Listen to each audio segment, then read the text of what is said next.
Main డోర్కి ఆపోజిట్గా toilet door ఉండొచ్చా? ఇది చాలామందికి ఒక పెద్ద సమస్యగా మారింది. చాలామంది ఫోన్ చేసి అడుగుతుంటారు, గురువుగారు మాకు మెయిన్ డోర్కి ఎదురుగా టాయిలెట్ ఉందండి, అలా ఉండొచ్చా? అసలు మెయిన్ డోర్కి ఎదురుగా టాయిలెట్ ఎప్పుడు వస్తుంది? చిన్న పోర్షన్, 2 రూమ్స్ పోర్షన్ అనుకోండి. ఉదాహరణకి ఒక ఈస్ట్ ఫేసింగ్ ఇల్లు అనుకుందాం.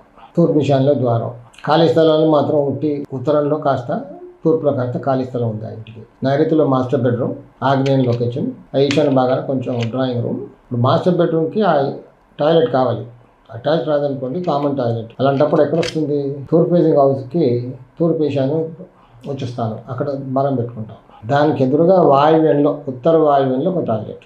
అల్లి స్థలం అంతే ఉంది కాబట్టి ఎక్కడ పెట్టుకోలేము, ఎందుకంటే దక్షిణంలో కానీ పశ్చిమంలో కానీ ఎక్కడ ఖాళీ స్థలం లేదు కాబట్టి ఉత్తరం ఖాళీ స్థలంలోకి వెంటిలేషన్ వదలాలి. కాబట్టి మెయిన్ డోర్కి ఎదురుగా వాయువ్యంలో ఒక టాయిలెట్, అది ఉత్తర వాయువ్యంలో రావడం జరుగుతుంది.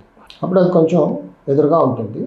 ఉత్తరంలో ఖాళీ స్థలం ఉంది కాబట్టి ఉత్తర ఈశాన్యంలో కూడా ఒక డోర్ పెట్టుకోవచ్చు అక్కడ. మరి ఉత్తర ఈశాన్యం అంటే మూలకు కాదు, కొంచెం ఒక 2 ఫీట్ వదిలేసి, ఈశాన్యం మూల నుంచి ఒక 2 అడుగులు వదిలేసి అక్కడ ఉత్తరంలో, ఉత్తర ఈశాన్యం దగ్గరకు ఒక ద్వారం వస్తుంది అక్కడ. అంటే ఈ ఇంటికి 2 ద్వారాలు వచ్చాయి, ఒకటి ఉత్తరంలో ఉత్తర ఈశాన్యంలో, తూర్పు భాగాన తూర్పు ఈశాన్యంలో.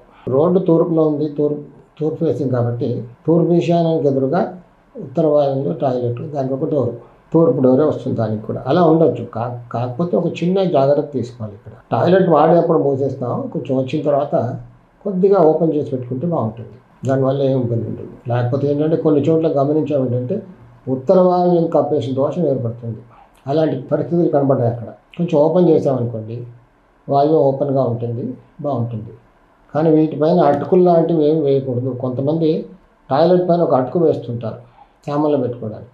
అలా పెడితే మాత్రం మొత్తం ఆ ఇంటి మొత్తానికి ఉత్తర వాయువ్యం కప్పేసిన దోషం ఏర్పడి నానా ఇబ్బందులు పాలు చేస్తుంది.